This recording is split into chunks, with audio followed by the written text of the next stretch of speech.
Isang gabi, isang cake, at isang katotohanang kasing talim ng patalim. Habang bumubuhos ang ulan, narinig ni Mireya ang halakhak ng sarili niyang kapatid. Tanga si Mireya, gagawin niya ang lahat para sa atin, kahit mamatay pa siya. Ang akalang pagmamahal, isa palang malupit na bitag. Sa oras na bumagsak ang cake sa putikan, namatay ang lumang Mireya. Handa ka na bang makita ang bangon ng isang babaeng itinuring na basura ng sariling dugo? Sino ang tunay na demonyo sa likod ng magandang mukha? Huwag kang mag-alala, Rafael. Isang dakilang tanga ang kapatid ko. Kahit ubusin pa natin ang huling sentimo sa kanyang bulsa, iisipin pa rin niyang obligasyon niyang iligtas tayo dahil siya ang panganay. Gagamitin lang natin ang pangalan niya para sa loan. At siya na ang bahalang magdusa sa paniningil ng mga bangko. Ang boses na yon, ang malamig at mapanuyang tinig ni Emilia, ay tila isang matalim na balisong na humiwa sa katahimikan ng gabi. Sa labas ng pintuan ng marangyang apartment, nakatayo si Mireya Valdez, basang-basa ng ulan at nanginginig sa ginaw. Sa kanyang kaliwang kamay ay bitbit niya ang isang maliit na cake na may nakasulat na Happy Birthday, Mireya. Habang ang kanang kamay naman ay mahigpit na nakakapit sa isang sobrang naglalaman ng kanyang buong bonus para sa taong yon. Perang binalak niyang ibigay kay Emilia para matulungan itong pambayad sa upa. Tila tumigil ang pag-inog ng mundo para kay Mireya. Ang ulan na bumubuhos sa labas ay tila naging libu-libong karayom na tumutusok sa kanyang balat. Ngunit mas masakit ang bawat salitang lumalabas sa bibig ng kanyang bunsong kapatid. Si Emilia, ang kapatid na itinaguyod niya, ang batang pinag-aral niya sa pamamagitan ng pagtatrabaho ng doble kayod, ay kasalukuyang humahalakhak habang binibilang ang mga alahas na nakalatag sa mesa. Pero Emilia, paano kung malaman ni Mireya na pineke natin ang pirma niya sa mga dokumentong yon? Dinig niyang tanong ni Rafael, ang asawa ni Emilia, na tila asong sumusunod sa bawat utos nito. Milyon ang utang na yon sa ilalim ng pangalan niya. Baka makulong siya. Isang tunog ng pagbukas ng bote ng alak ang umalingaw-ngaw sa silid, sinundan ng mas mapait na tugon ni Emilia. So what? Hayaan mo siyang mabulok sa problema. Mas mabuti pa ngang mawala na siya para makuha ko na rin ang insurance policy na palihim kong ipinangalan sa akin. Si Mireya ay parang isang hayop na tagabuhat ng pasanin, Rafael. At kapag hindi na kayang maglakad ng hayop, kailangang iwanan na ito sa putikan. Sa sandaling iyon, naramdaman ni Mireya ang panlalambot ng kanyang mga tuhod. Ang kahon ng cake na hawak niya ay dahan-dahang nadulas mula sa kanyang mga daliri. Walang ingay na nalaglag ito sa sahig. Ang ising na kulay rosas ay humalo sa maruming tubig ng ulan, naging isang tumpok ng basurang walang halaga, katulad ng tingin sa kanya ng kanyang sariling dugo. Ang kanyang puso, na dati ay puno ng pagmamahal at pag-unawa, ay tila isang basong kristal na bumagsak sa semento at nagkadurog-durog sa libu-libong piraso na hinding-hindi na muling mabubuo. Napahawak si Mireya sa kanyang dibdib, sinusubukang huminga, ngunit ang hangin ay tila naging lason. Ang bawat sakripisyong ginawa niya, ang mga gabing hindi siya kumakain para lamang may maipadala kay Emilia, ang mga pagkakataong tiniis niya ang panglalait ng kanyang mga boss para lamang hindi mawala ng trabaho. Lahat ng yon ay nauwi sa isang malupit na biro. Sa loob ng mainit at maliwanag na silid, nakikita niya ang anino ni Emilia na masayang isinusukat ang isang singsing na may malaking diamante. Ang diamanteng binili gamit ang perang ninakaw sa kanyang kinabukasan.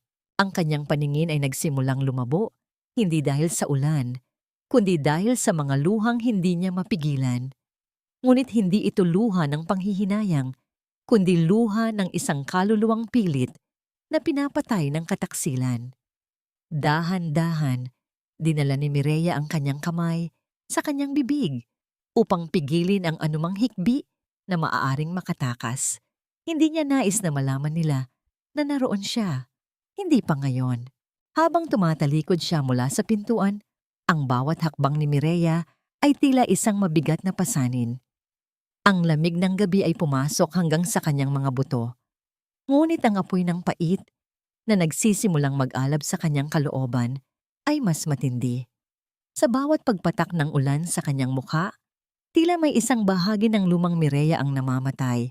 Ang masunurin, ang mapagparaya, ang martir na kapatid. Nang marating niya ang madilim na kalsada, huminto siya sa ilalim ng isang pundidong ilaw. Tumingala siya sa langit na walang bituin at hinayaang lamunin ng dilim ang kanyang anyo. Isang tanong ang paulit-ulit na humahampas sa kanyang isipan, kasing lupit ng alon sa dagat.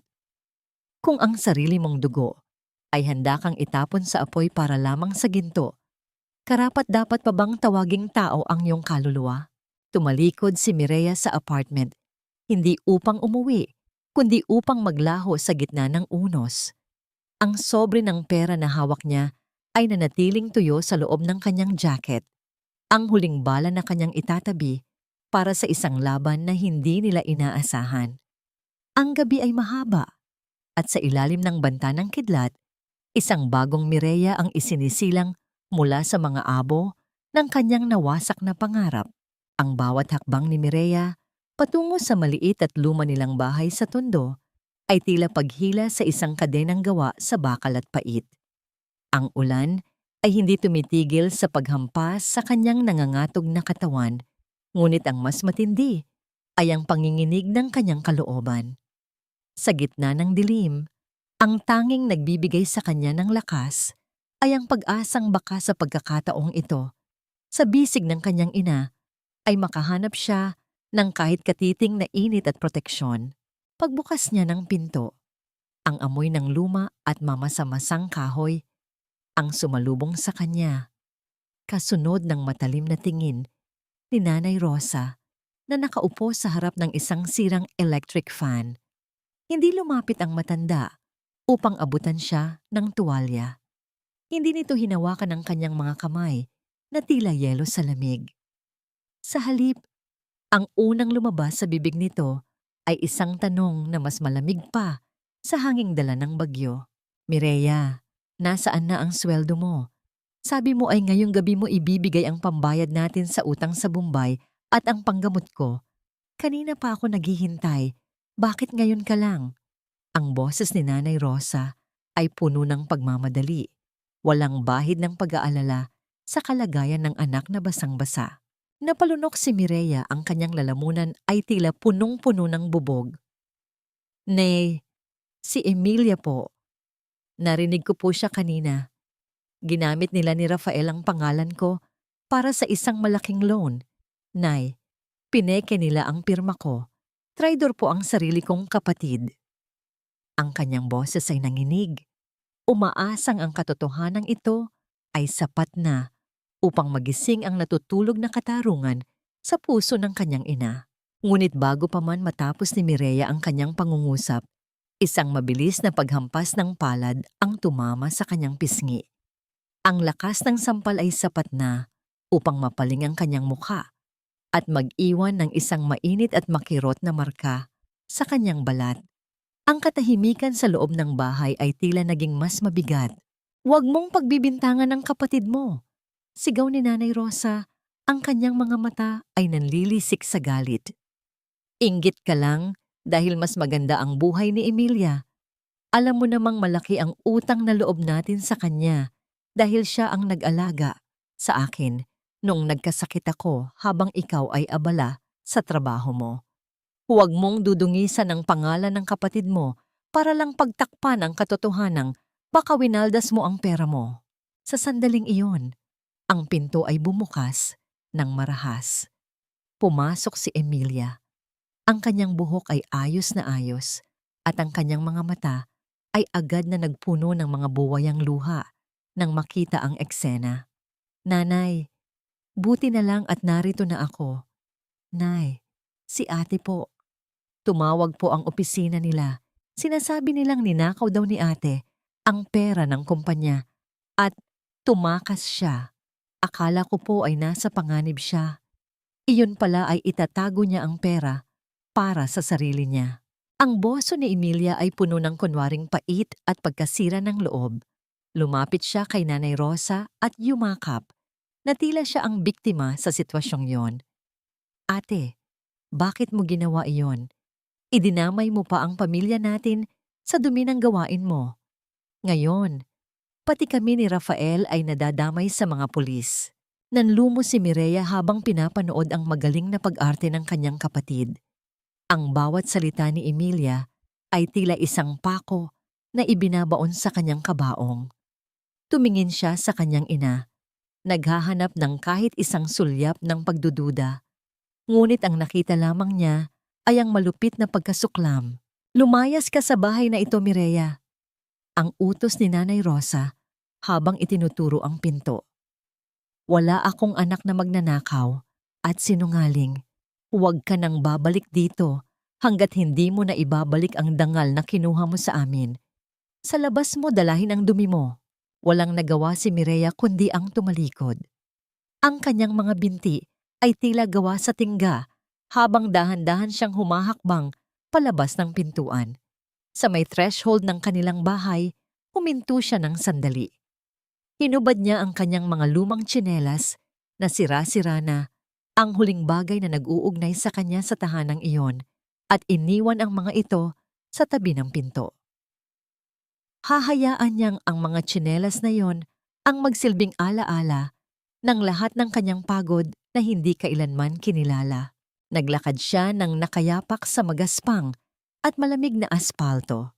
Ang bawat bato na tumutusok sa kanyang talampakan ay hindi man lang niya naramdaman dahil ang sakit sa kanyang dibdib ay mas matindi pa sa anumang pisikal na hapdi. Ang ulan ay naging mas malakas, tila nakikiramay sa isang babaeng wala nang mapuntahan, wala nang pamilya, at wala nang rason para mabuhay. Narating niya ang isang kanto kung saan ang mga ilaw ng kalsada ay malabo dahil sa kapal ng ulan. Habang tumatawid siya ng walang direksyon, isang nakasisilaw na liwanag mula sa isang mabilis na sasakyan ang biglang bumulaga sa kanyang paningin. Narinig niya ang malakas na pag-ipit ng gulong sa basang kalsada. Isang tunog ng bakal na nagpupumilit huminto, ngunit hindi siya gumalaw, hindi siya tumakbo, hindi siya sumigaw. Sa halip, dahan-dahang ipinikit ni Mireya ang kanyang mga mata at hinayaan ang isang maliit na ngiti na sumilay sa kanyang mga labi. Sa kanyang isipan, ang huling imaheng nakita niya ay ang malupit na mukha ng kanyang ina at ang mapanuyang na ngiti ni Emilia. Kung ito na ang katapusan, naisip niya, marahil ay dito na rin magtatapos ang lahat ng pasakit na hindi niya hiningi. Ang huling naramdaman niya ay ang malakas na bugso ng hangin at ang liwanag na tuluyan ng lumamon sa kanyang buong pagkatao. Ang matinding liwanag na nagmula sa mga ilaw ng sasakyan ay tila isang malupit na paalala ng lahat ng sakit na nais ng takasan ni Mireya. Ngunit sa halip na ang malamig na yakap ng kamatayan, naramdaman niya ang isang marahas, ngunit nagliligtas na paghila sa kanyang braso. Ang kanyang katawan ay bumagsak sa basang damuhan sa tabi ng kalsada, malayo sa nagbabantang gulong ng sasakyan. Ang tanging narinig niya ay ang mabilis na pagtibok ng kanyang sariling puso at ang malalim na paghinga ng taong kumuha sa kanya mula sa bingit ng kawalan. Miss, ayos ka lang ba? Are you hurt?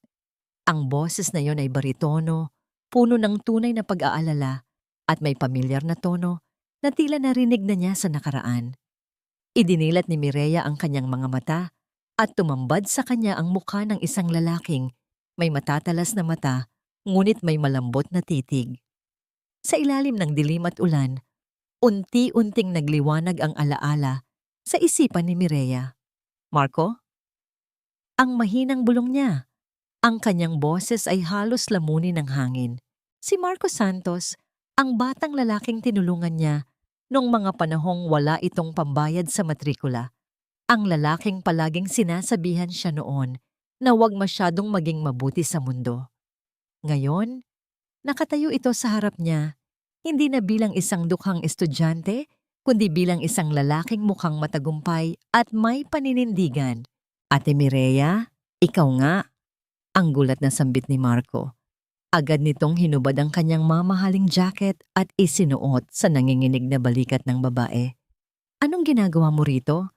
Bakit ka naglalakad sa gitna ng bagyo nang walang sapin sa paa? You almost died! Napahagulgol si Mireya. Ang kanyang mga balikat ay nayayanig sa bawat hikbi na sumasabay sa agos ng ulan sa kanyang pisngi. Sana hinayaan mo na lang ako, Marco. Wala na akong babalikan. Wala na akong pamilya. Pinatay na nila ang lahat ng meron ako. Hindi sumagot si Marco. Sa halip ay mas lalo nitong hinigpitan ang pagkakahawak sa kanyang mga balikat. Binuhat niya si Mireya na tila isang marupok na manika at dinala sa loob ng kanyang sasakyan.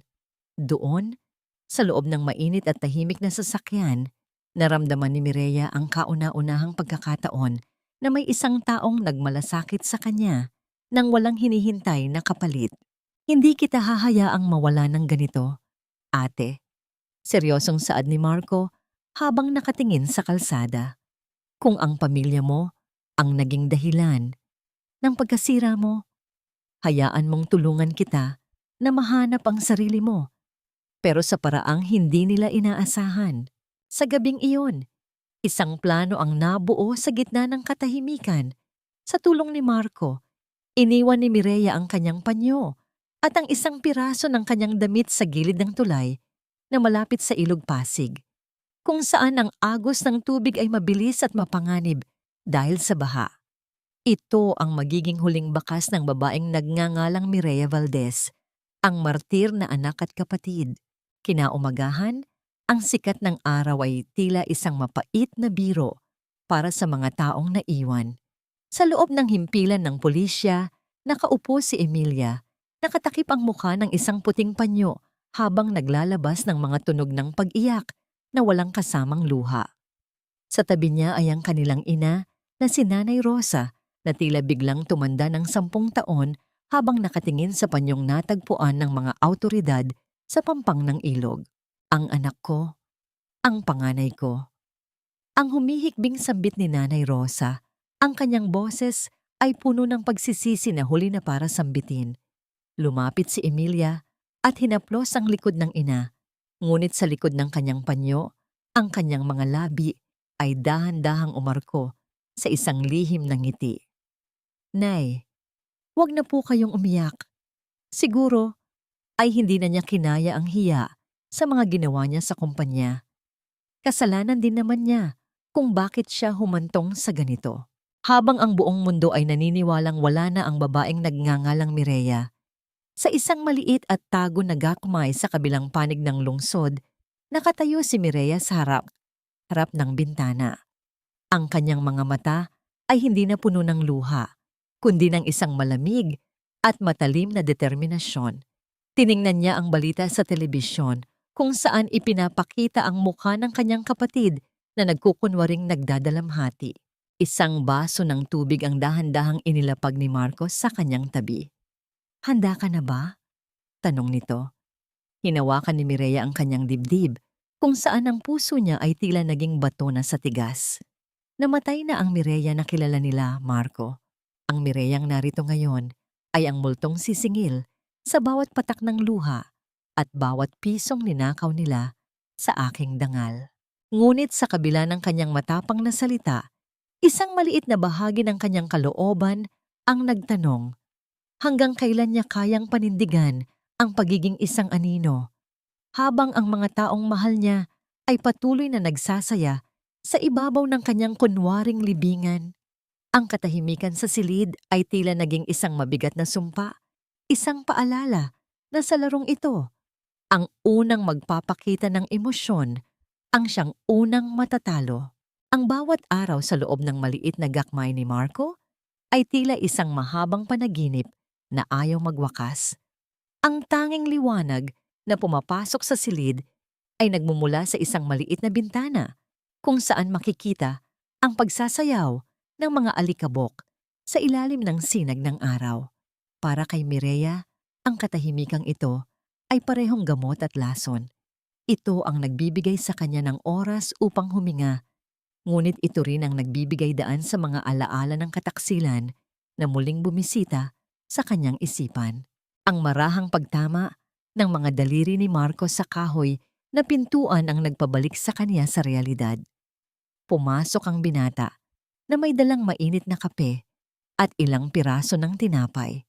Sa bawat paggalaw ni Marco, mababanaag ang isang uri ng pag-aalaga na hindi kailanman naramdaman ni Mireya sa loob ng sarili niyang tahanan. "Ate, you need to eat properly," sabi ni Marco habang inilalapag ang pagkain sa maliit na mesa. Napansin niya ang malalim na iniisip ni Mireya. Alam mo, ang pagiging martir ay hindi isang sertipiko ng kabutihan. Minsan, ito ay isang uri ng pagpaparusa sa sarili para sa mga kasalanang hindi mo naman ginawa. Tumingin si Mireya sa mga mata ni Marco. "Ganoon ba ako katanga, Marco? Nainisip kong kung ibibigay ko ang lahat, mamahalin nila ako?" Umupo si Marco sa tapat niya at kinuha ang kanyang kamay, isang mahinahon at magalang na hawak na nagpadaloy ng kuryente ng kapanatagan sa puso ni Mireya. "It's not your fault that you have a big heart, Mireya. It's their fault for choosing to be thieves. But starting today, kailangan mong matutunang itira ang pagmamahal na yon para sa sarili mo." Nang makaalis si Marco para sa kanyang trabaho, binuksan ni Mireya ang lumang telebisyon na nasa sulok. Ang screen ay nagliwanag at tumambad ang isang balita tungkol sa isang marangyang housewarming party sa isang eksklusibong subdibisyon sa Makati. Doon, nakita niya si Emilia na nakasuot ng isang kulay gintong gown habang masayang itinataas ang baso ng wine sa harap ng mga bisita. Ang bagong tahanan ng mga Valdez ay simbolo ng pagsisikap at katatagan sa gitna ng trahedya. Ang wika ng reporter. Naramdaman ni Mireya ang mabilis na pag-akyat ng pait sa kanyang lalamunan. Alam niya ang totoo. Ang bawat hollow block ng bahay na yon ay semento ng kanyang pawis at ang bawat dekorasyon ay binayaran ng perang nakuha mula sa kanyang insurance policy. Ang katarungan ay tila isang salitang walang saysay habang pinapanood niya ang kanyang pumatay sa kanyang dangal na nagpapakasasa sa karangyaan. Dahil sa matinding emosyon, nagtungo si Mireya sa maliit na kusina. Sa unang pagkakataon sa loob ng maraming taon, hindi siya nagluto para sa isang inang mapanumbat o sa isang kapatid na mapaghanap. Kumuha siya ng mga sariwang sangkap na binili ni Marco. Bawang, sibuyas at sariwang isda. Ang bango ng ginigisan na pampalasa ay pumuno sa silid. Isang amoy na tila nagpapagising sa kanyang mga natutulog na pandama. Habang ninanamnam niya ang bawat subo ng pagkaing siya mismo ang naghanda para sa kanyang sarili, isang luha ang pumatak sa kanyang plato. Hindi ito luha ng pait, kundi luha ng pagkilala sa sarili. Masarap pala ang buhay kapag hindi mo kailangang mahiya sa iyong bawat galaw. Nang gabi ring iyon, bumalik si Marco na may dalang makakapal na folder. Ang mga dokumentong ito ay naglalaman ng mga ebidensya ng mga pekeng loan na ginawa ni Emilia gamit ang pangalan ni Mireya. "I started digging deeper, Mireya. Emilia's greed is her own enemy. Marami siyang naiwang bakas na akala niya ay hindi mapapansin ng bangko dahil sa kanyang koneksyon." Ngunit sa gitna ng kanilang pag-uusap, napansin ni Mireya ang isang anino sa labas ng bintana. Isang lalaking nakasuot ng itim na jacket ang nakatayo sa tapat ng kalsada, tila may tinitingnan sa direksyon ng kanilang gakmay. Ang pagkilos nito ay hindi katulad ng isang ordinaryong dumadaan. Meron itong dalang panganib na hindi maipaliwanag. "Marco, may tao sa labas." Bulong ni Mireya, ang kaniyang boses ay puno ng kaba. Agad na pinatay ni Marco ang ilaw at sumilip sa tabing. Ang lalaki ay mabilis na naglakad palayo nang mapansing may gumalaw sa bintana. Ngunit ang takot ay naiwan na sa loob ng silid. Upang pakalmahin si Mireya, inilabas ni Marco ang huling folder na nakuha niya mula sa isang lumang archive ng korte. "May isa pa akong nahanap at sa tingin ko ay ito ang pinakamahalagang piraso ng puzzle." Dahan-dahang binuksan ni Mireya ang folder. Ang kaniyang mga kamay ay nanginginig habang binabasa ang mga linyang nakasulat sa isang kupas na papel. Ito ay isang testamentong legal mula sa kanyang yumaong ama. Sa dokumentong yon, malinaw na nakasaad na ang lahat ng lupain sa probinsya at ang natitirang yaman ng pamilya ay ipinangalan lahat kay Mireya, hindi kay Nanay Rosa at lalong hindi kay Emilia. Napahawak si Mireya sa kanyang bibig. Ang katotohanan ito ay itinago sa kanya sa loob ng maraming taon. Ang kanyang ama ay nag-iwan ng proteksyon para sa kanya, ngunit ang mga taong kaniyang pinagkakatiwalaan ay ninakaw pati ang huling habilin ng kaniyang magulang. Ang kaniyang puso ay muling binalot ng isang matinding lamig, ngunit sa pagkakataong ito, may kasama na itong apoy ng paghihiganti. Sino ang lalaking nagmamanman sa kanila?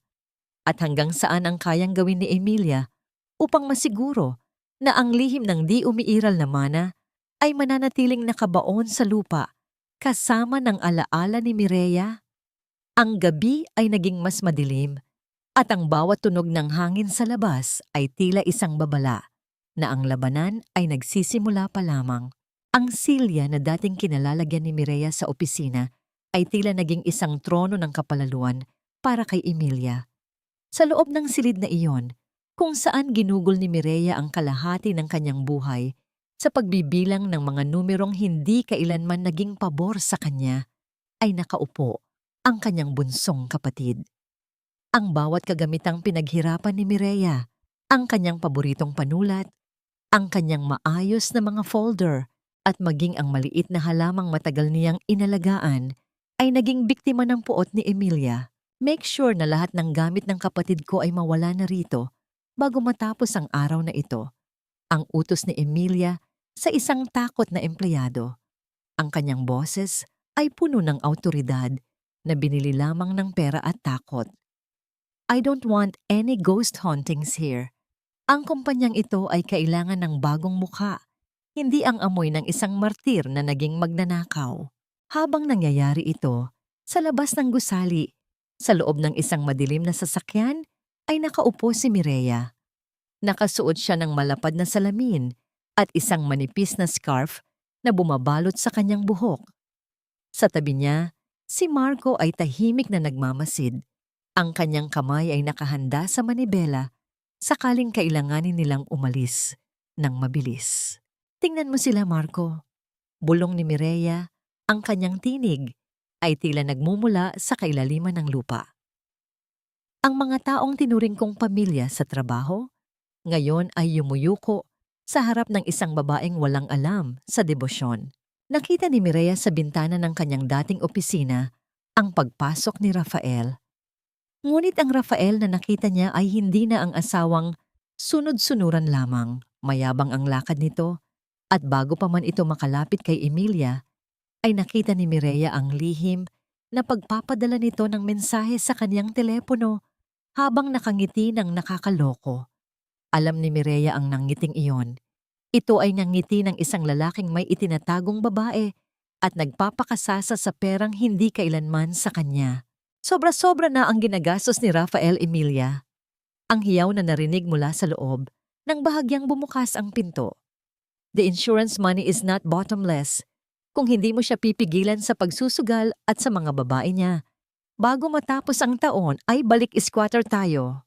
Nagkaroon ng mainit na pagtatalo sa pagitan ng mag-asawa. Isang marahas na paghampas ng kamay sa mesa ang nagpahinto sa kanilang sigawan. Ngunit ang mas masakit para kay Mireya ay ang sumunod na ginawa ni Emilia. Kinuha nito ang isang maliit na frame na may larawan ni Mireya. Ang larawang inilagay ng mga dating empleyado sa isang maliit na altar bilang pag-alaala at walang kaabog-abog na itinapon ito sa selyadong sako ng basura. Sa loob ng sasakyan, ang mga kuko ni Mireya ay bumaon sa kanyang sariling mga palad hanggang sa maramdaman niya ang mainit na likido ng kanyang dugo na gumuguhit sa kanyang balat. Ang hapdi ng kanyang sugat ay walang-wala kumpara sa hapdi ng kanyang pagkatao na muling niyurakan ng sariling dugo. She threw it away, Marco. Itinapon niya ako na parang dumi. Ang nangangatog niyang sambit. Hayaan mo siyang itapon ang nakaraan, Mireya. Sagot ni Marco. Ang kanyang boses ay puno ng matigas na pangako. Dahil ang hinaharap, ang siyang magtatapon sa kanya sa lugar na nararapat para sa kanya. Bago pa man sila makalayo, nagpasya si Mireya na bumaba ng sasakyan upang kumuha ng ilang mahahalagang dokumento na alam niyang naiwan niya sa isang lihim na compartment sa lobby sa ilalim ng disguise. Ngunit sa kanyang paglalakad, patungo sa gilid ng gusali, isang pamilyar na boses ang nagpahinto sa pagtibok ng kanyang puso. Ate Mireya, isang matandang janitress, si Nanay Saling, na naging malapit na kaibigan ni Mireya sa loob ng maraming taon, ang nakatayo sa kanyang harap. Ang mga mata ng matanda ay nanlalaki sa gulat habang nakatingin sa mga mata ni Mireya na hindi kayang itago ng salamin. Ang basahan na hawak nito ay dahan-dahang nalaglag sa sahig at ang katahimikan ng eskinita ay tila nabasag ng isang malakas na sigaw ng pagkakilala. Mireya, ikaw nga ba yan? Buhay ka? Ang hiyaw ni Nanay Saling na umalingaw-ngaw sa paligid, sapat na upang lumingon ang mga gwardya sa malapit. Nanigas si Mireya sa kanyang kinatatayuan. Ang bawat segundo ay tila naging isang oras habang nakikita niya ang paglapit ng mga tao. Ang kanyang lihim, ang kanyang proteksyon, at ang lahat ng pinaghirapan nila ni Marco ay nanganganib na maglaho sa isang iglap. Sa kabilang dako, nakita niya ang paglabas ni Emilia sa balkonahe ng opisina. Tila nagtataka sa kaguluhang nangyayari sa ibaba. Ang panganib ay hindi na lamang isang anino, kundi isang katotohanang handang sumakmal sa kanyang muling pagkabuhay. Ang bawat hibla ng hanging lumalabas sa baga ni Mireya ay tila naging yelo sa sandaling tinawag ni Nanay Saling ang kanyang pangalan. Ang pagsigaw ng matanda ay bumasag sa katahimikan ng eskinita, isang tunog na sapat na upang pukawin ang atensyon ng lahat ng naroon. Sa itaas, sa balkonahe ng gusali, nakita ni Mireya ang bahagyang paggalaw ng mga kurtina at ang anino ni Emilia na tila naghahanap ng pinagmulan ng ingay. Bago pa man makahakbang, ang matandang janitress patungo sa kanya. Naramdaman ni Mireya ang isang mahigpit at mabilis na paghawak sa kanyang braso. Si Marco iyon, hindi ito nagsalita, ngunit ang higpit ng hawak nito ay sapat na upang iparamdam sa kanya ang panganib. Sa isang iglap, mabilis siyang hinala ni Marco patungo sa nakabukas na pinto ng sasakyan. Ang tunog ng pagsara ng pinto ay sinundan ng malakas na pag-ikot ng makina at ang pag-atungal ng gulong sa semento ay lumikha ng isang maasong usok habang mabilis silang humaharurot palayo. Ate Mireya! Mireya! Ang huling tinig na narinig niya mula kay Nanay Saling bago tuluyang lamunin ng distansya ang gusali ng Valdez Accounting Firm. Sa loob ng sasakyan, ang katahimikan ay tila isang mabigat na kumot. Napansin ni Marco ang panginginig ng mga kamay ni Mireya na nakapatong sa kanyang kandungan. Ang mga kuko nito ay baon pa rin sa sariling balat, nag-iiwan ng mapupulang marka ng pait at takot. Hindi na tayo pwedeng bumalik doon, Mireya. Masyado ng delikado. Ang mahinahong paalala ni Marco habang mahigpit ang hawak sa manibela. Hindi sumagot si Mireya. Ang kanyang isipan ay tila isang sirang plaka na bumabalik sa mga alaala 10 taon na ang nakalilipas. Naalala niya ang gabi kung kailan siya nagpasya na huminto sa kolehiyo. Sa harap ng kanilang ama, umiyak si Emilia dahil nais nitong pumasok sa isang mamahaling unibersidad. Mireya, bilang panganay, ang kusang nagsakripisyo. Nagtrabaho siya sa isang pabrika sa umaga at naging labandera sa gabi upang tustusan ang pag-aaral ng kapatid. Ngunit ang masakit, nalaman niya kalaunan mula sa isang lumang sulat na sinabi ni Emilia kay Nanay Rosa na si Mireya raw ang gustong huminto dahil tamad itong mag-aral at mas gusto ang magkapera agad. Ang sakripisyo ni Mireya ay ginawang sandata ni Emilia upang lalong makuha ang pagkampi ng kanilang ina. Ang utang na loob na dapat ay kay Mireya ay binaliktad ng kapatid para magmukha itong biktima. Nang makarating sila sa ligtas na gakmay, ang gabi ay muling binalot ng lamig. Upang pagaanin ang loob ni Mireya, lumabas sandali si Marco at bumalik na may dalang dalawang mainit na mais na ninanilaga. Isang pagkaing madalas nilang pagsaluhan nung mga panahong hirap pa ang binata sa pag-aaral. Naalala mo ba ito? Tanong ni Marco habang iniiaabot ang mais. Noong wala akong pambili ng hapunan, kalahati ng mais mo ang ibinibigay mo sa akin. Sabi mo, mas masarap ang pagkain kapag may kahati sa hirap. Isang maliit at mapait na ngiti ang sumilay sa mga labi ni Mireya. Kinuha niya ang mais at naramdaman ang init nito sa kanyang mga palad. Dati, iniisip ko na ang pagtulong ay sapat na para maging masaya. Pero ngayon, Marco, ang mais na ito ay nagpapaalala sa akin na ang mga taong binigyan ko ng lahat, sila rin ang kumuha ng lahat mula sa akin. Sa ilalim ng malabong ilaw ng bumbilya, dahan-dahang itinuon ni Marco ang kanyang pansin sa sugat sa palad ni Mireya. Kumuha siya ng malinis na tela at dahan-dahang nilinis ang natuyong dugo. Ang bawat haplos ni Marco ay puno ng pag-iingat. Tila ba natatakot siyang mabasag ang natitirang piraso ng pagkatao ng babae? Sa sandaling iyon, nagtagpo ang kanilang mga mata. Isang titig na puno ng mga salitang hindi kayang bigkasin ng dila. Ang distansya sa pagitan ng kanilang mga puso ay tila dahan-dahang naglalaho. Pinapalitan ng isang uri ng pagmamahal na nabuo mula sa mga sugat ng nakaraan. Ngunit ang kapayapaang iyon ay pansamantala lamang. Sa kabilang dako ng lungsod, sa loob ng isang madilim na security room, nakaupo si Emilia sa harap ng mga monitor. Ang kanyang mga mata ay nanlilisik habang pinapanood ang replay ng CCTV footage sa eskinita kanina.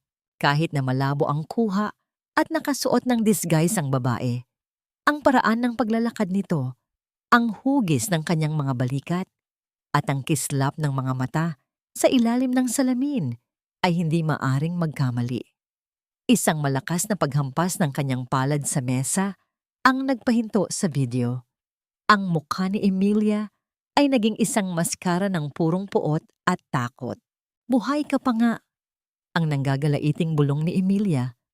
Kung hindi ka namatay sa ilog, sisiguraduhin kong sa kamay ko ikaw tuluyang mabubura sa mundong ito. Kinuha ni Emilia ang kanyang telepono at tinawagan ng isang numero na matagal na niyang hindi ginagamit. Rafael, kailangan natin ng tao. Ang multo na kinatatakutan mo, kailangan na nating tapusin bago pa siya makagawa ng ingay. Habang ang gabi ay lumalalim, ang anino ng panganib ay muling bumabalot sa paligid ni Mireya. Ang katotohanang buhay siya ay hindi na lamang isang bulong, kundi isang banta na magtutulak kay Emilia sa dulo ng kanyang kabaliwan. Sa gitna ng katahimikan ng gakmay, isang hindi maipaliwanag na kaba ang biglang gumising kay Mireya. Isang babala na ang unos na kanyang tinakasan ay mas malakas na magbabalik upang siya ay tuluyang lamunin. Ang marangyang opisina ni Emilia, na dati ay puno ng halimuyak ng mga mamahaling bulaklak, ay tila binalot ng isang hindi maipaliwanag na ginaw. Sa kabila ng tirik na araw sa labas, ang bawat sulok ng silid ay tila may nakatagong anino na nagmamasid sa kanya. Ang bawat paggalaw ng kurtina, dahil sa hangin mula sa aircon, ay nagpapatalon sa kanyang puso. Tila ba may isang kamay na handang humablot sa kanyang leeg mula sa dilim. Ang katahimikan ay nabasag nang pumasok ang kanyang sekretarya na may dalang isang maliit na kahon. "Ma'am, may nag-iwan po nito sa front desk. Para sa inyo raw po." Dahan-dahang binuksan ni Emilia ang kahon. Ang kaniyang mga mata ay nanlaki at ang kanyang hininga ay tila tumigil. Sa loob ng kahon ay isang piraso ng cake. Durog, marumi, at may bahid ng putik, katulad ng cake na nalaglag ni Mireya sa labas ng kanyang pintuan noong gabing iyon. Kasama nito ang isang lumang tsinelas, kupas at puno ng mantsa ng kalsada. Sino ang nagbigay nito? Ang hiyaw ni Emilia, ang kaniyang boses ay pumiyok sa takot. Ilabas niyo ang security footage, ngayon din! Ngunit alam ni Emilia sa kaniyang kalooban na walang footage ang makakapagturo sa nagpadala. Ang mga regalong ito ay hindi mensahe mula sa isang tao, kundi mula sa isang multong nagsisimula ng maningil. Ang kaniyang paranoia ay tila isang lason na kumakalat sa kaniyang sistema. Sa tuwing titingin siya sa salamin, hindi na ang kaniyang sariling magandang mukha ang nakikita niya, kundi ang maputla at basang anyo ni Mireya na nakatitig sa kanya ng may matinding pait.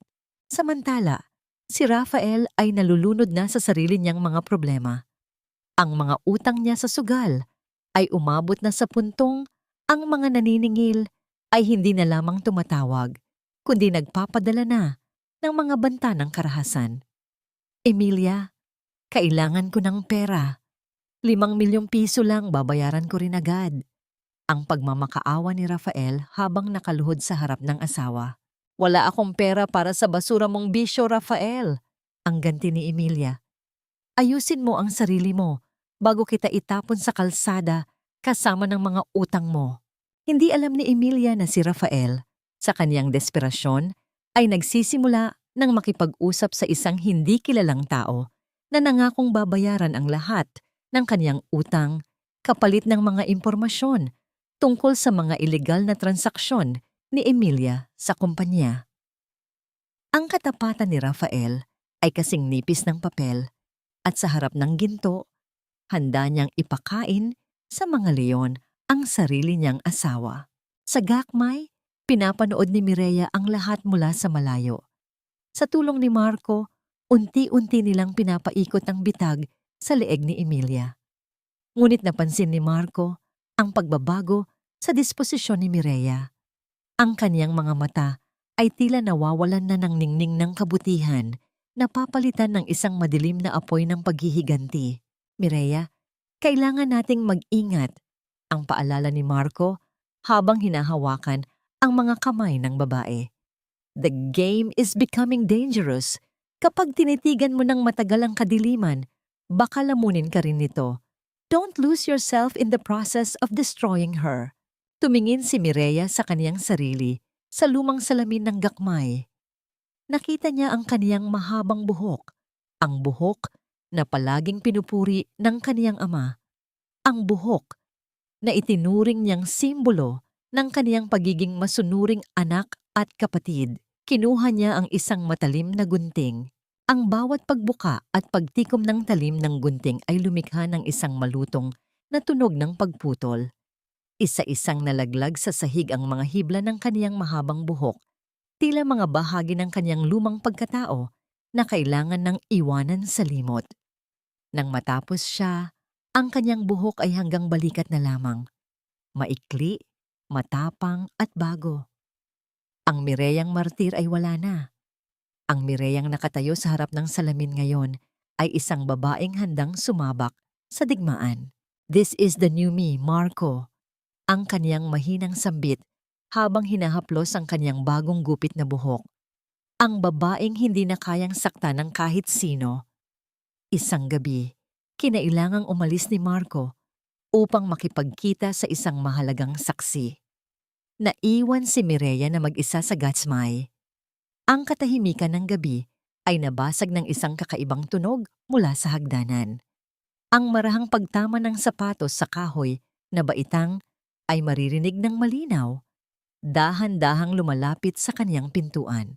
Napatayo si Mireya. Ang kanyang puso ay nagsimulang tumibok ng mabilis, tila isang tambol na nagbababala ng panganib. Ang trangka ng pinto ay dahan-dahang gumalaw. Ang tunog ng metal na nagkikiskisan ay umalingaw-ngaw sa loob ng silid. Hindi ito si Marco. Ang bawat hibla ng kanyang katawan ay sumisigaw ng panganib. Isang anino ang pumasok sa ilalim ng pintuan habang ang pinto ay dahan-dahang bumubukas. Naglalabas ng isang mahabang creak ng kahoy na tila isang hiyaw ng babala. Sa gitna ng dilim, nakita ni Mireya ang isang bulto ng tao na nakatayo sa pintuan. Isang estrangherong may dalang panganib na hindi niya inaasahan. Patawarin mo ako, Mireya. Patawarin mo ang nanay. Ang mga salitang iyon, na binibigkas ng isang nanghihinang tinig sa gitna ng kadiliman, ay tila isang haplos ng nagbabagang bakal sa puso ni Mireya. Sa loob ng pamilyar na silid na amoy luma at gamot, nakatayo si Mireya sa anino ng pinto. Ang kaniyang ina, si Nanay Rosa, ay nakahiga sa katre.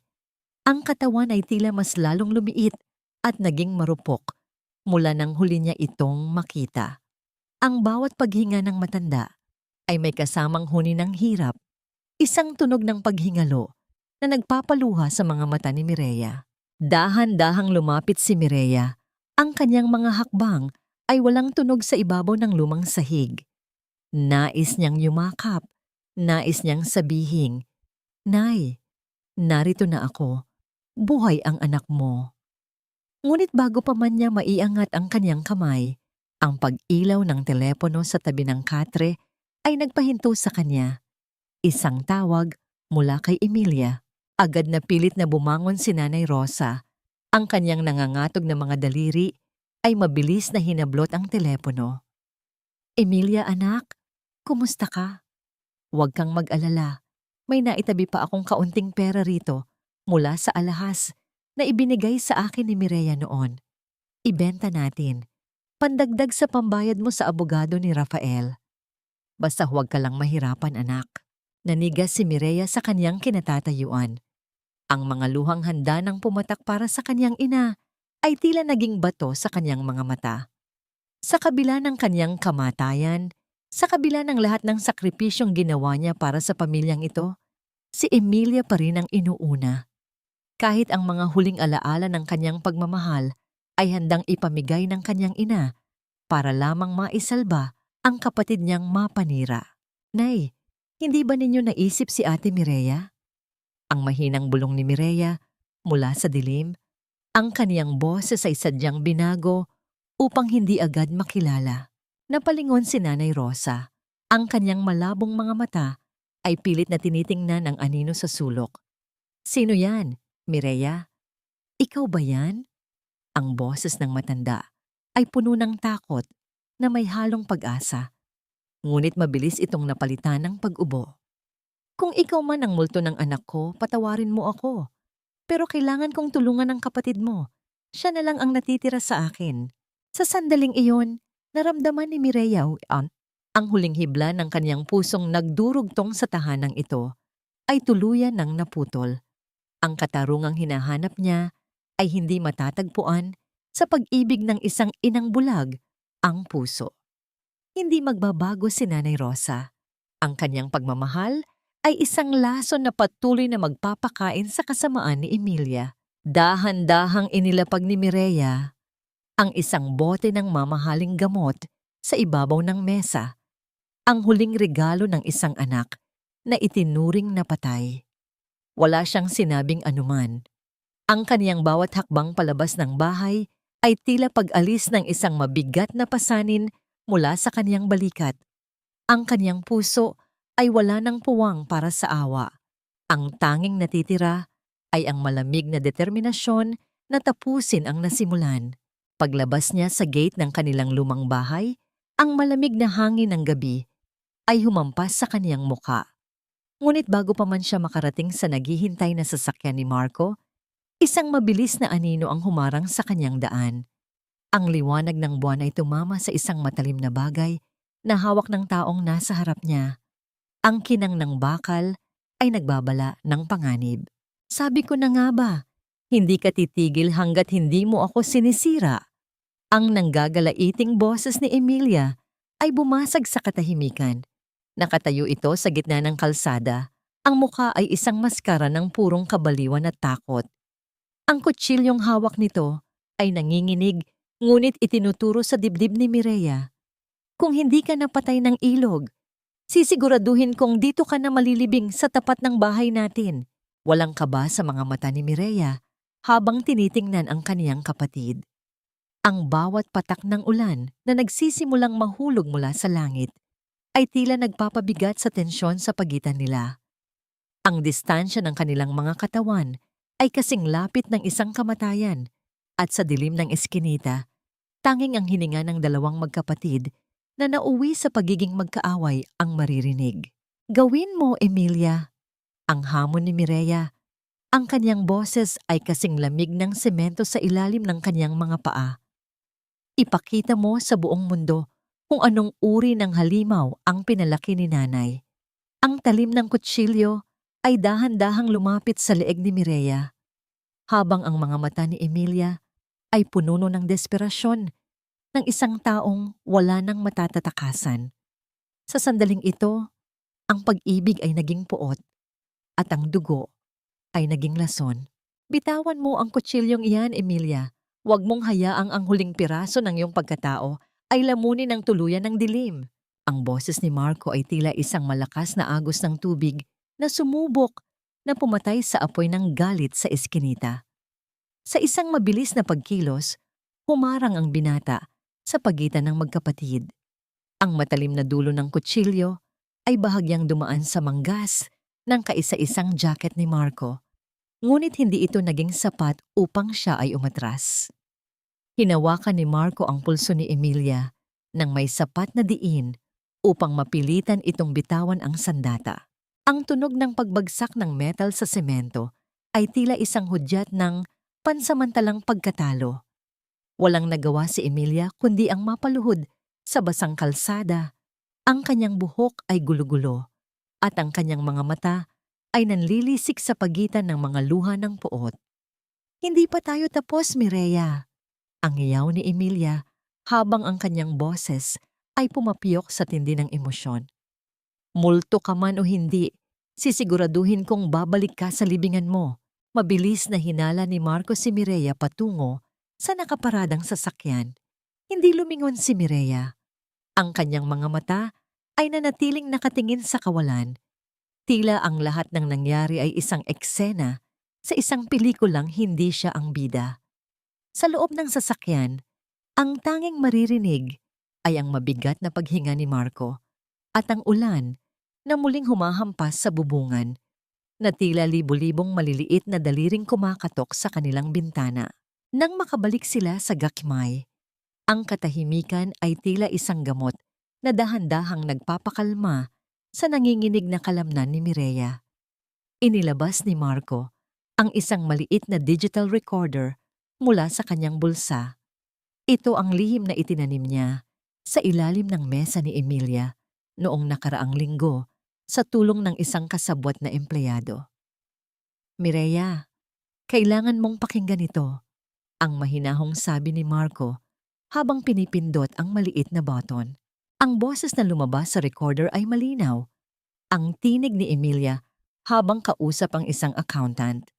Doon, malinaw na inamin ng kapatid ang pagmamanipula sa mga record ng kumpanya at ang planong ilipat ang lahat ng natitirang asset patungo sa isang dummy account sa ibang bansa bago ideklarang bangkarote ang kumpanya. Bawat salitang lumalabas sa recorder ay tila isang matibay na kadenang magbibigay wakas sa kalayaan ni Emilia. Ito na ang huling piraso ng puzzle, Mireya, saad ni Marco. The gala next week will be the stage. Doon natin sila haharapin sa harap ng lahat ng tao. Tumayo si Mireya at naglakad patungo sa salamin. Ang kanyang maikling buhok ay tila nagbibigay sa kanya ng isang uri ng kapangyarihan na hindi niya naramdaman noon. Kinuha niya ang isang kulay pulang lipstick at dahan-dahang pinahiran ang kanyang mga labi. Ang kulay nito ay kasing tapang ng dugo at ang kanyang titig ay kasing talim ng isang espada. Ang dating mahinhin at masunuring si Mireya ay tuluyan ng nilamon ng isang babaeng handang maningil ng katarungan. Napansin ni Marco ang pagbabagong ito. Lumapit siya sa likod ni Mireya at dahan-dahang ipinatong ang kanyang mga kamay sa balikat ng babae. You look different, Mireya. Mas matapang, pero sana, huwag mo ring kalimutang maramdaman ang sarili mong puso. Humarap si Mireya sa kanya. Ang distansya sa pagitan nila ay naging kasing nipis ng isang hininga. Naramdaman ni Mireya ang init ng palad ni Marco sa kanyang balat. Isang init na matagal niyang hindi naramdaman mula sa sinumang tao. Dahan-dahang isinandal ni Mireya ang kanyang ulo sa dibdib ni Marco.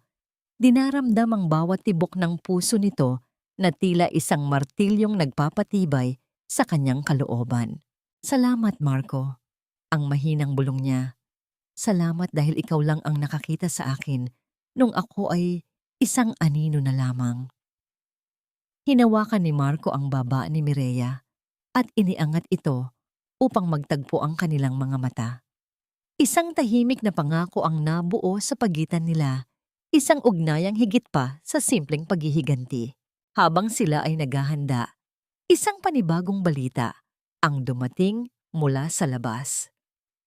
Si Rafael, sa kanyang pagtatangkang tumakas mula sa kanyang mga utang, ay nahuli ng mga awtoridad sa akto ng pagbebenta ng mga gamit ng kumpanya na hindi sa kanya.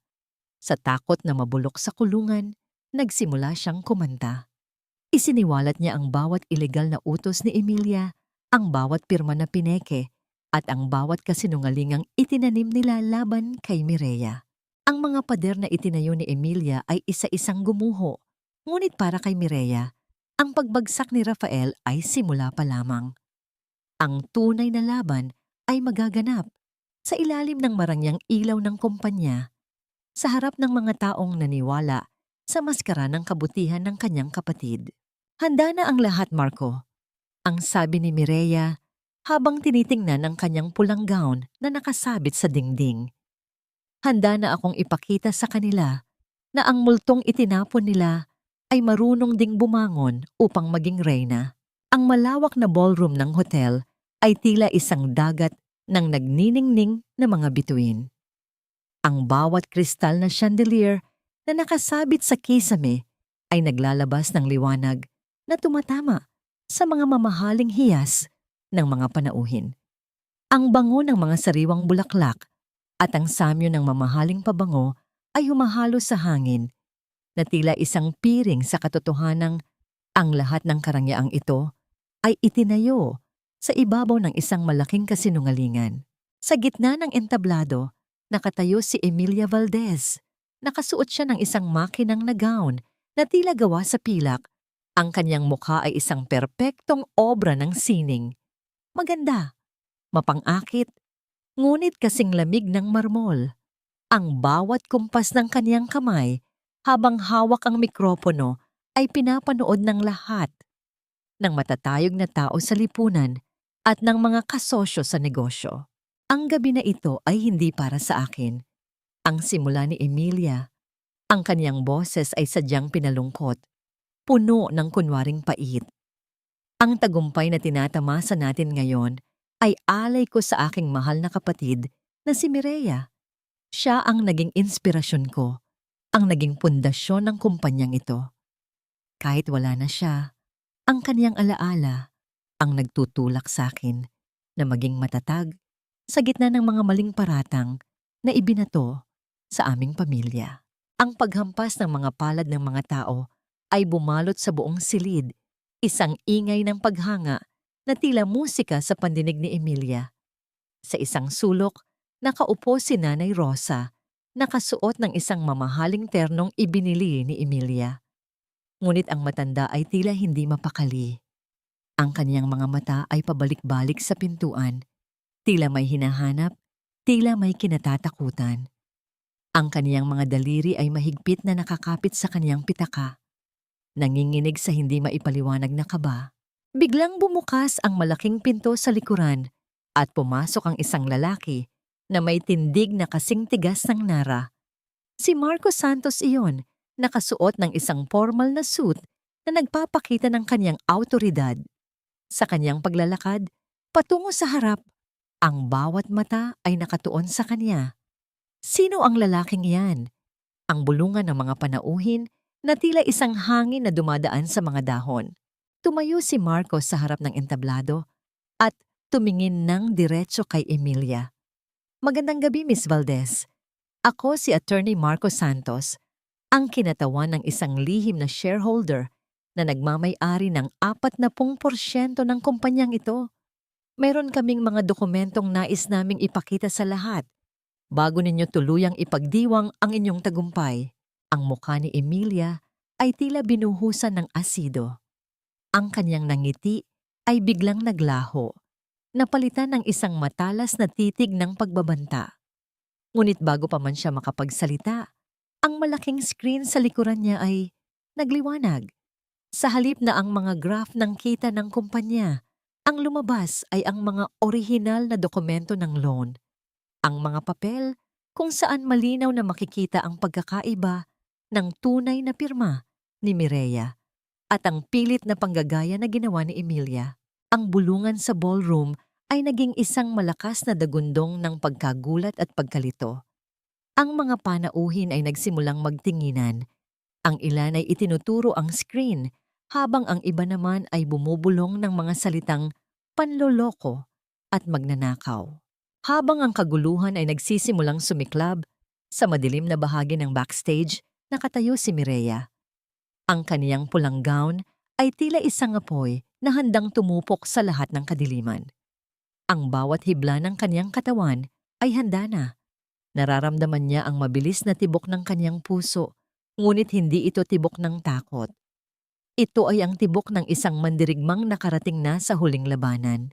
Pinanood niya mula sa siwang ng kortina ang kanyang ina, na ngayon ay nakatayo na at tila hihimatayin sa takot habang nakatingin sa screen. Nakita niya ang kanyang kapatid na namumutla na sa tindi ng hiya at galit.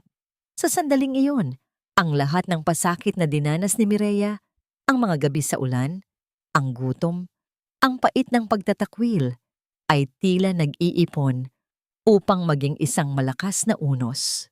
Dahan-dahang itinaas ni Mireya ang kanyang kamay upang ayusin ang kanyang buhok.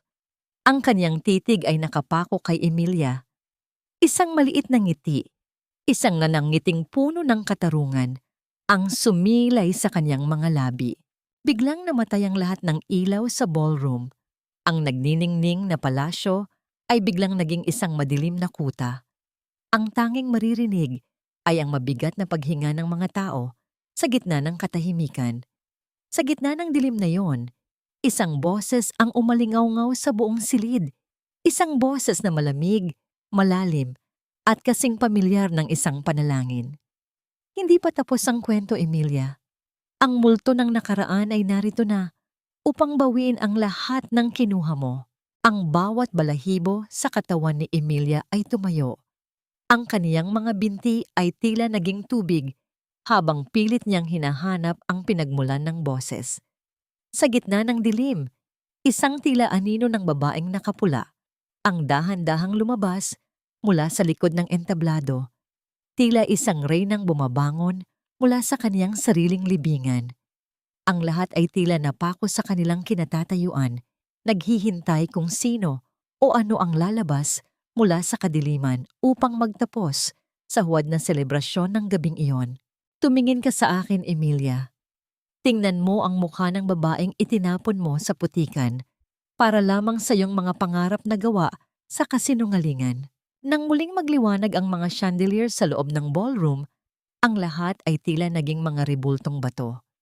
Sa gitna ng entablado, nakatayo si Mireya Valdez sa kaniyang pulang gown na tila isang buhay na apoy sa gitna ng silid. Ang kaniyang maikling buhok at ang matapang na kulay ng kaniyang mga labi ay nagbibigay sa kaniya ng isang awtoridad na hindi kailanman nakita ng sino man sa kanya noon. Ang kanyang presensya ay tila isang malakas na agos na tumatangay sa lahat ng huwad na karangyaan sa loob ng hotel. Ang boses ni Emilia ay nawala. Napalitan ng isang mahina at nanginginig na tunog ng paghabol sa hininga. Ang kanyang mga mata ay nanlalaki sa takot. Ang kanyang mga binti ay tila naging tubig hanggang sa marinig ang marahang tunog ng pagbagsak ng kanyang mga tuhod sa makinis na sahig. Ang pilak niyang gown ay nagusot, katulad ng kanyang dangal na unti-unting nadudurog sa harap ng lahat. Multo? Multo ka. Patay ka na.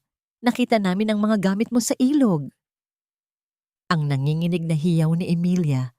Ang kaniyang daliri ay nakaturo kay Mireya, habang ang kaniyang katawan ay pilit na umaatras palayo. Dahan-dahang humakbang si Mireya patungo sa kaniyang kapatid. Ang bawat lapat ng kanyang sapatos sa sahig ay tila isang hatol ng kamatayan sa katahimikan. Ang tanging namatay sa ilog na yon ay ang Mireya na handang maging alipin ninyo, Emilia. Ang Mireyang narito ngayon ay ang siyang magpapamukha sa iyo na ang bawat pisong ninakaw mo, bawat pirma na pineke mo, at bawat kasinungalingang itinanim mo ay may katapat na kabayaran. Inilabas ni Marco ang isang makapal na asul na folder at iniharap ito sa mga opisyal ng kumpanya at sa mga pulis na nakatayo na sa gilid. Narito ang orihinal na testamento ni Ginoong Valdez. Nakasaad dito na si Mireya ang tanging tagapagmana ng lahat ng ari-arian. Narito rin ang mga forensic reports na nagpapatunay na ang mga dokumentong ginamit ni Emilia ay pawang mga peke.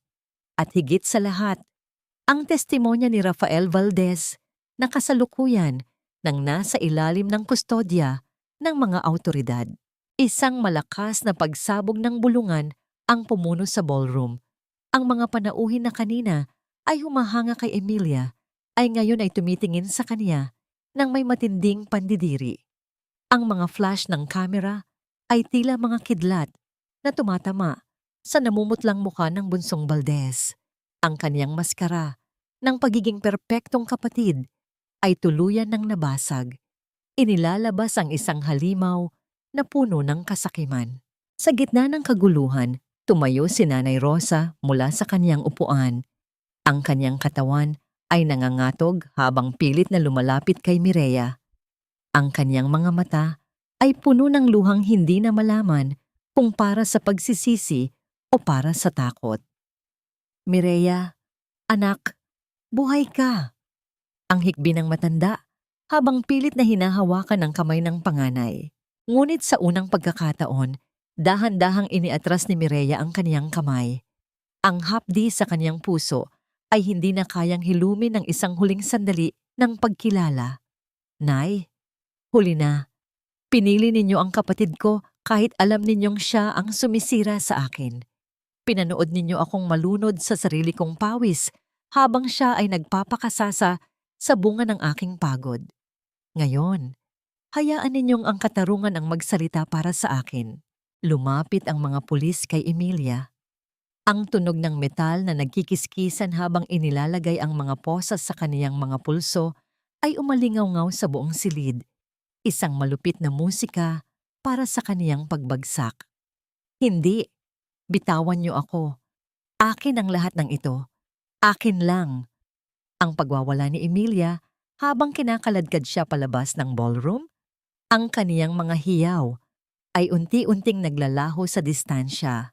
Naiwan si Nanay Rosa sa gitna ng entablado. Dahan-dahang napaupo sa sahig habang nakatakip ang mga kamay sa mukha. Ang kaniyang boses ay punong-puno ng pait habang tinatawag ang pangalan ni Mireya. Humihingi ng isang kapatawarang hindi niya kayang ibigay sa kaniyang sarili. Patawarin mo ako, Mireya. Patawad, anak. Ang hiyaw ni Nanay Rosa na nagpaulit-ulit sa paligid, ngunit si Mireya ay nakatalikod na. Habang naglalakad palabas ng hotel kasama si Marco, naramdaman ni Mireya ang malamig na hangin ng gabi sa kaniyang balat. Ang bigat na kaniyang dinala sa loob ng 35 taon ay tila dahan-dahang natutunaw. Ngunit sa likod ng kaniyang tagumpay, isang tanong ang nanatiling nakabaon sa kaniyang isipan. Sa pagkuha niya ng katarungan, mayroon pa nga bang natira sa kaniyang puso? O ang lahat ba ay tuluyan ng naging abo kasama ng kaniyang pamilya? Ang katahimikan sakal. Ang katahimikan sa loob ng silid ng bilangguang iyon ay tila isang mabigat na kumot na bumabalot sa bawat hininga ni Mireya. Ang amoy ng klorina at lumang bakal ay humahalo sa hangin. Isang malayo at malupit na mundo mula sa marangyang ballroom noong nakaraang linggo. Sa kabilang panig ng makapal na salamin, nakaupo si Emilia. Wala na ang makinang na gown at ang ayos na buhok. Napalitan ito ng isang kupas na uniforme at isang mukhang tila inubos na ng pait at pagsisisi. Nandito ka ba para pagtawanan ako, ate? Ang mahinang boses ni Emilia ay dumaan sa maliit na speaker ng intercom. Nakuha mo na ang lahat. Ang kumpanya, ang pera, ang atensyon ni nanay. Masaya ka na ba? Tiningnan ni Mireya ang kaniyang kapatid nang may matinding lungkot, hindi ng galit. Hindi ako narito para manalo, Emilia. Narito ako para magpaalam. Ang lahat ng kinuha ko sa iyo ay ang mga bagay na kinuha mo sa akin sa paraang hindi tama. Ang kumpanya ay ibinenta ko na. Ang perang nakuha ko ay ibinigay ko sa mga empleyadong tinanggal mo ng walang katarungan. Nanlaki ang mga mata ni Emilia, ang kaniyang mga daliri ay nanginginig habang nakakapit sa telepono. Ibinenta mo, iyong pinaghirapan natin. Iyong pinaghirapan ko, Emilia. Ang pagtatama ni Mireya, ang kanyang boses ay kalmado at buo. Gagamitin ko ang natitirang bahagi para sa pagpapagamot ni nanay. Hindi ko siya pababayaan, pero hindi na rin ako magpapabulag sa kanyang mga hiling. Rafael is also facing his sentences and he chose to tell the truth. Sana, sa loob ng 4 na sulok na ito, matutunan mo ring harapin ang sarili mong katotohanan. Tumayo si Mireya at dahan-dahang inlagay ang kanyang palad sa salamin. Isang huling titig sa kapatid na minahal niya ng higit sa kanyang sarili. Patawad dahil hindi kita naturuang maging sapat sa kung anong meron tayo. Pero hindi ko nakasalanan ang mga pinili mo. Pagkatapos noon, dahan-dahang binitiwan ni Mireya ang telepono. Ang tunog ng pagbagsak nito sa lalagyan ay tila isang formal na pagtatapos sa kanilang ugnayan. Ang huling destinasyon ni Mireya ay ang kanilang lumang bahay. Sa loob, nakaupo si Nanay Rosa sa kanyang paboritong silya, nakatingin sa labas ng bintana habang dahan-dahang hinihimas ang isang lumang litrato ni Mireya. Noong bata pa ito, ang silid ay puno ng amoy ng nilagang luya at ang marahang huni ng hangin na dumadaan sa mga siwang ng bintana. Nay, tawag ni Mireya, na palingon ng matanda. Ang kaniyang mga mata ay agad na nagpuno ng mga butil ng luha. Mireya, anak, akala ko ay hindi ka nababalik. Patawarin mo ang nanay. Naging bulag ako, naging bingi ako sa mga sakit mo dahil akala ko ay ikaw ang matatag. Ikaw ang hindi mapapagod. Lumapit si Mireya at lumuhod sa paanan ng kanyang ina. Hinawakan niya ang mga kamay nito, mga kamay na nagturo sa kanya ng pag-ibig, ngunit nagbigay din sa kanya ng pinakamalalim na sugat. Nandito na po ang mga nurse na mag-aalaga sa inyo, Nay. Ang bahay na ito ay mananatili sa inyo. Pero kailangan ko nang umalis. Kailangan ko nang hanapin ang Mireya na nawala noong gabing itinapon niyo ako sa ulan. Ang bawat hikbi ni Nanay Rosa ay tila isang paghingi ng tawad na huli na, ngunit sapat na upang bahagyang gumaan ang pakiramdam ni Mireya. Hinalikan niya ang noo ng kanyang ina, isang halik ng pagpapalaya. Hindi niya kailangang kalimutan ang lahat, pero kailangan niyang bitawan ang bigat ng obligasyong hindi naman kailanman naging kaniya. Paglabas niya ng gate, naghihintay si Marco sa tabi ng kanyang sasakyan. Ang sikat ng araw ay tumatama sa mukha ng binata, nagbibigay ng isang ningning ng pag-asa.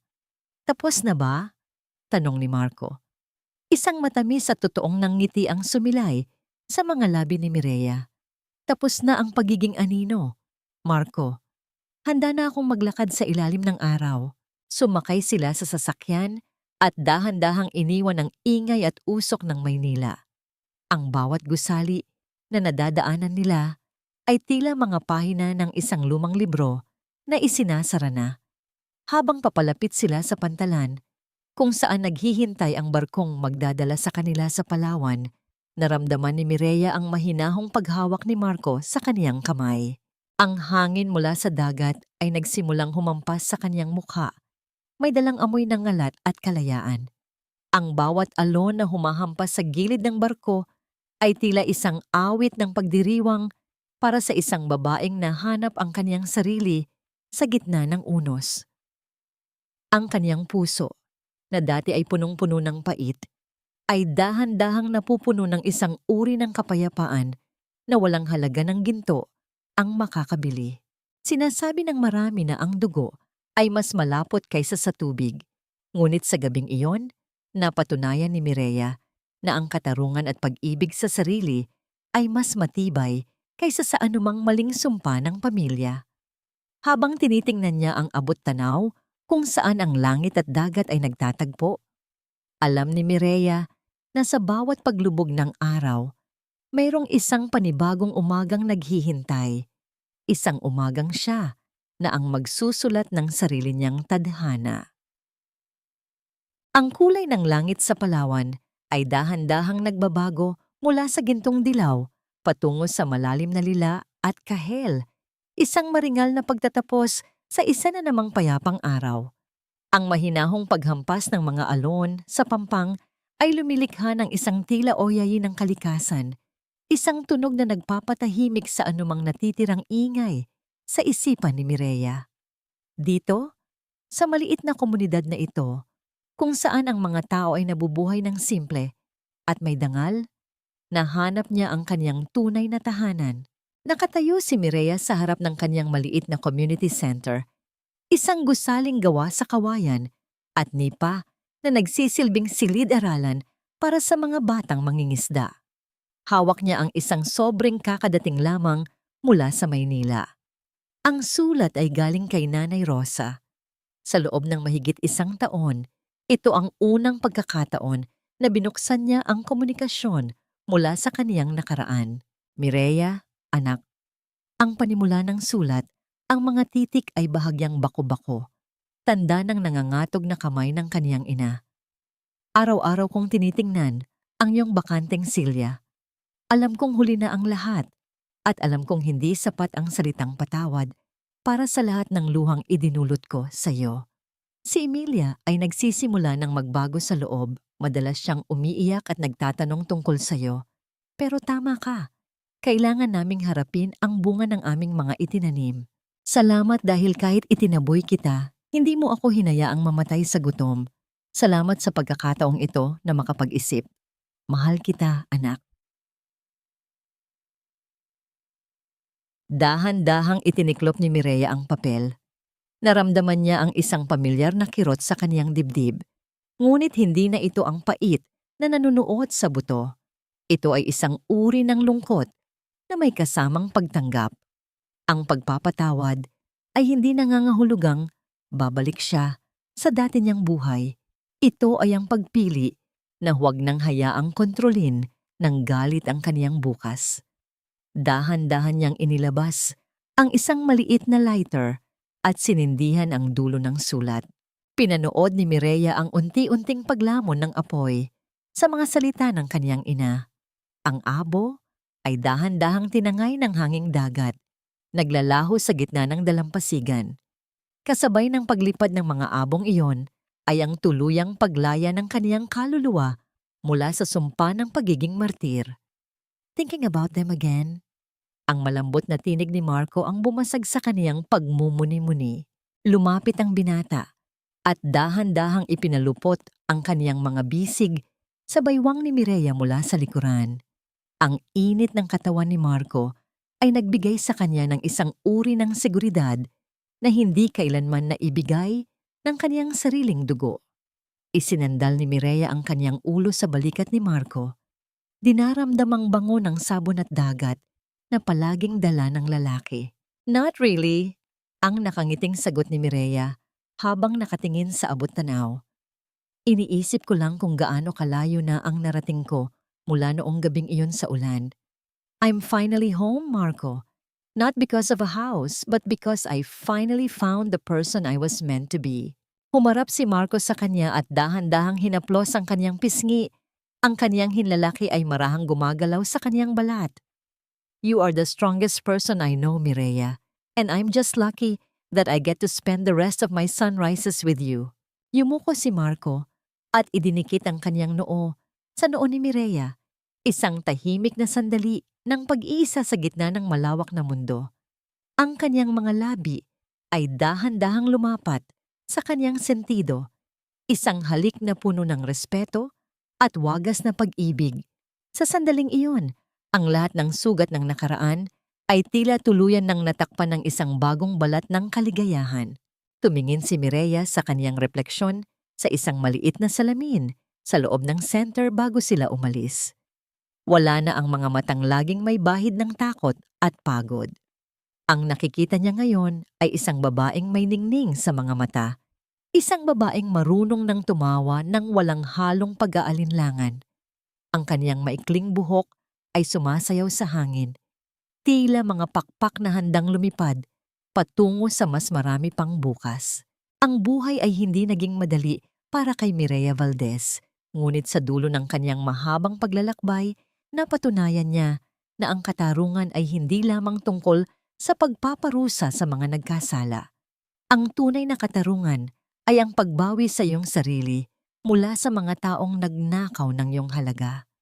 Habang naglalakad sila ni Marco sa buhanginan, ang kanilang mga yapak ay dahan-dahang binubura ng dagat, ngunit ang pagmamahal na kanilang nabuo ay mananatiling nakaukit sa kailaliman ng kanilang mga puso. Kasing tibay ng mga batong korales sa ilalim ng asul na katubigan ng Palawan.